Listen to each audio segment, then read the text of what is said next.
আলু দিয়ে শিং মাছ রান্না করব। দিয়ে দিলাম আলুগুলা, তেলে একটু ভেজে নেব। লবণ দিয়ে দিলাম,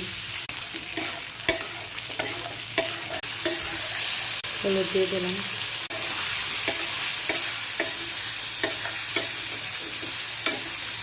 টমেটো কাঁচামরিচ দিয়ে দিলাম,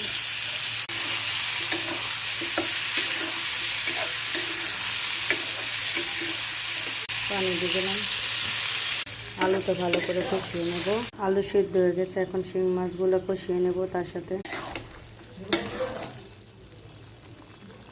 আলু সিদ্ধ মাছগুলো কষিয়ে নেব। শিং মাছের ঝোল রান্না ভালো করে কষিয়ে ঝোল দেব।